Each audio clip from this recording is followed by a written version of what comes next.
de que maneira uma confissão pode ser considerada válida? O que precisa ser feito para que uma confissão seja considerada válida? Certo. O Eric, prezados amigos, o catecismo dá uma bela resposta a esta pergunta, quando diz que para fazer uma boa e santa confissão são necessários 5 itens.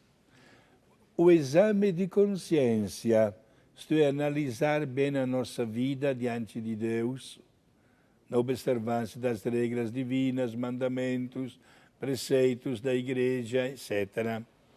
Exame de consciência, arrependimento dos pecados, propósito firme de não voltar ao pecado, dizer tudo ao sacerdote com humildade e cumprir aquela satisfação ou penitência que o padre manda fazer.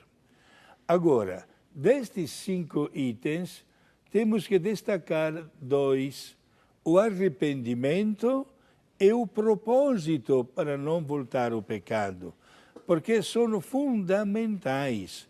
Se uma pessoa se confessa sem arrependimento e sem a vontade de não repetir o erro, a absolvição também não é válida. Ah, então quer dizer que a confissão pode ser inválida em algumas ocasiões? É claro, porque são condições estritamente necessárias diante da absolvição de Deus.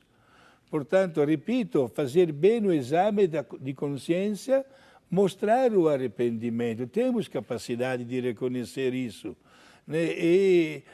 Mas alguém poderia depois fazer um propósito firme de não voltar ao pecado.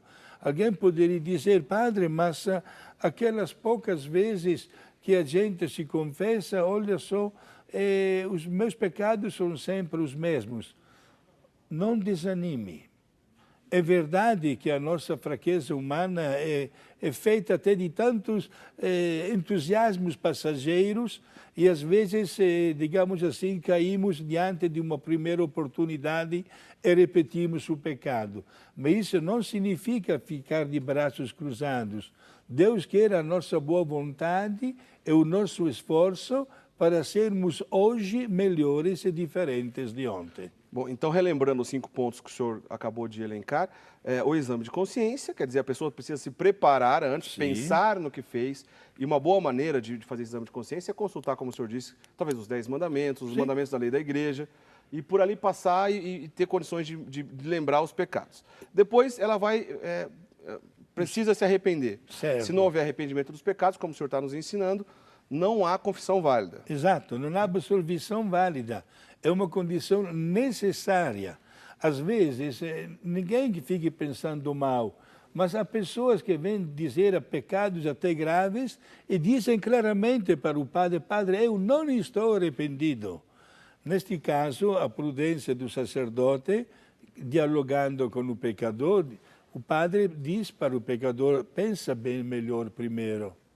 Porque não é bem assim que se celebra um sacramento da reconciliação com Deus. Deus te perdoa, mas quer o teu arrependimento. Dá uma pensada. O padre não pode absolver quando nota que não há arrependimento. Durante a conversa, o padre vai perceber se há ou não esse arrependimento. Percebe, e tem o direito e o dever de dar ou não a absolvição. Não esqueçamos que a confissão neste é um diálogo através do qual o sacerdote realiza também o papel de diretor espiritual. Não é somente um juiz, não é, mas orienta uma pessoa a fazer de tudo para superar eventuais dificuldades. O senhor disse na sequência do propósito, quer dizer, daquele compromisso de não querer mais pecar, diante daquilo que acabou de confessar. Sim. O senhor quer comentar? Sim, é fundamental também o propósito de evitar as ocasiões para pecar de novo. Não esqueçamos, meus amigos, que diante do tema da confissão, o pecado pode e deve ser evitado na medida como nós nos afastamos das ocasiões que nos levam ao pecado. Nós temos a inteligência, a vontade e a liberdade para fazer tudo isso. E não esqueçamos que há 4 formas de pecado em 3 dimensões. Quais são estas 4 formas de pecado? Pensamentos, palavras, obras e omissões. E tudo isso em 3 dimensões, diante de Deus, diante do próximo e diante de nós mesmos. Por que digo isso? Eu sou padre há já 41 anos e o ministério da confissão é um ministério diário na vida do sacerdote. Olha, gente, não existe uma confissão marcada ou programada ou por telefone ou com uma senha, não. Nenhum padre manda embora uma pessoa que pede de confessar-se, certo? E não esqueçamos que por tão grave que seja o nosso pecado, será sempre inferior à misericórdia de Deus, que supera toda forma de mal, né? Então, meus amigos, há pessoas que vêm confessar-se, dizendo, Padre, me ajude, porque, na verdade, eu nunca matei e nunca roubei, e não saberia mais o que dizer para o Senhor. Quando uma pessoa diz uma frase desta, eu digo, muito bem, não matar e não roubar são 2 dos 10 mandamentos. Onde estão os outros 8?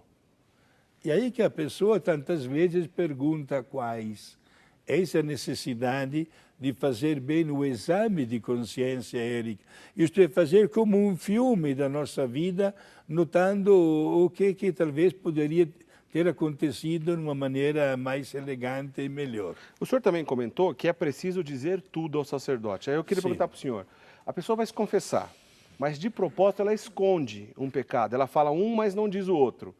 Nesse caso, vai ser válida essa confissão desse que ela confessou? Olha, se esconde de propósito, com vontade, um pecado grave, a absolvição não é válida. Se esquece de contar, por esquecimento, mas tinha a vontade de contar para o padre, aí a absolvição é válida, aquela pessoa pode receber a Santa Eucaristia, tendo sempre, porém, a obrigação moral de confessar o pecado numa próxima oportunidade.